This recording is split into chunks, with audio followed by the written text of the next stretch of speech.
मेरा नाम एमजे खालिद है। मेरा संबंध पत्रकारिता से है।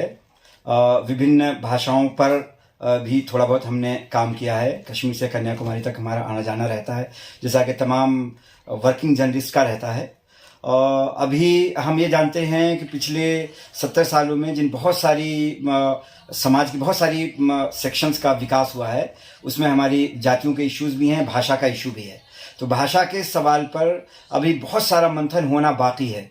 जैसे नॉर्थ इंडिया में मैथिली का एक चल रहा है, गढ़वाली कुमाऊनी का चल रहा है, कैथी का चल रहा है, ऐसी इस तरह की अलग अलग भाषाओं का चल रहा है। साउथ इंडिया में भी एक भाषा है तुलु, और उसके लिए भी इधर पिछले 20 सालों से लोग उस पर बात कर रहे हैं। और वो बातें जो नॉर्थ इंडिया में छनकर आई हैं, सवाल बहुत पहले से था, लेकिन अब ये सवाल और गहरा होकर आया है और वहाँ से युवा वर्ग जुड़ गया है इस एक मूवमेंट को लेकर। अब वो ये चाहते हैं कि स्टेट गवर्नमेंट भी पास करे, सेंट्रल गवर्नमेंट भी उसे जो भारतीय भाषाओं का दर्जा है, संवैधानिक दर्जा, वो संवैधानिक दर्जा दे, ताकि वो भाषा भी विकास कर सके। और अभी मेरी नॉलेज में ये आया है कि वहाँ कर्नाटक और उसके आसपास के इलाकों में कुछ हिस्सा जो तमिलनाडु का है, कुछ हिस्सा जो केरला का है, जो समवर्ती क्षेत्र हैं, वहाँ भी तुलु भाषा बोली जाती है। और इसके बोलने वाले पूरी ताकत से बोलते हैं और ये दावा करते हैं कि ये एक संपूर्ण भाषा है, जिसमें किताबें लिखी जा सकती हैं, उसमें शायरी हो रही है, कविताएं लिखी जा रही हैं। और चूंकि इसे भाषा का दर्जा, संवैधानिक दर्जा प्राप्त नहीं है, इसीलिए वो हमारी बहुत सारी संस्कृतियों को परिभाषित करने में अभी तक नाकाम है। अगर हमें देश की संस्कृतियों को जोड़ना है, भारत को विश्व का गुरु बनाना है, अगर इसे एक वृहद और संपूर्ण वांग्मय में इसे पेश करना है, तो हमें अपनी इस तरह की क्षेत्रीय भाषाओं को भी संपूर्ण भाषा का दर्जा देना चाहिए। उसमें एक तुलु भाषा भी है।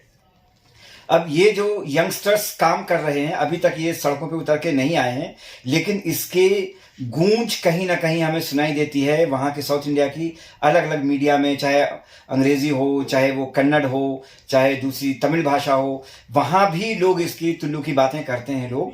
और वहाँ के यंगस्टर्स, स्कूल में पढ़ने वाले बच्चों के अंदर भी एक जोशो खरोश है। वो ये चाहते हैं कि तुल्लू भाषा एक बड़ी भाषा के तौर पर आए। उससे हम कश्मीर से कन्याकुमारी तक जोड़ने का जो एक लक्ष्य था, बाबा भीमराव अम्बेडकर ने बनाया था, और संविधान समिति में जो भाषाओं का डिस्कशन हुआ, उसमें ये एक दरवाज़ा खुला हुआ है कि जब जब इस तरह की क्षेत्रीय भाषाओं की वकालत की जाएगी, तो उस पर यूनियन ऑफ इंडिया या Republic of India, central government और स्टेट गवर्नमेंट्स उस पर गौर करेंगी, विचार करेंगी और उसे संवैधानिक दर्जा देंगी। तो मैं भी इस पक्ष में हूँ कि इस तरह की जो भाषा है उसको संवैधानिक दर्जा दिया जाए। और इन्होंने एक जो लोग मूवमेंट में हैं, वो लोग, उन्होंने एक झंडा बनाया है, और वो जहाँ जाते हैं, इसका एक एग्जाम्पल ये है कि ये कहते हैं जब तक सूरज चांद रहेगा तुल्लू भाषा का नाम रहेगा, तुल्लू भाषा जिंदा रहेगी। इसीलिए उन्होंने चांद तारे का भी, चांद और सूरज का, दोनों का इन्होंने इसको सिंबल बनाया है। और मैं भी वहाँ के हजारों लाखों लोगों की आवाज़ में अपनी आवाज़ मिलाता हूँ। मैं भी कहता हूँ, जय तुलुनाडु, जय तुलनाडु, जय तुलुनाडु।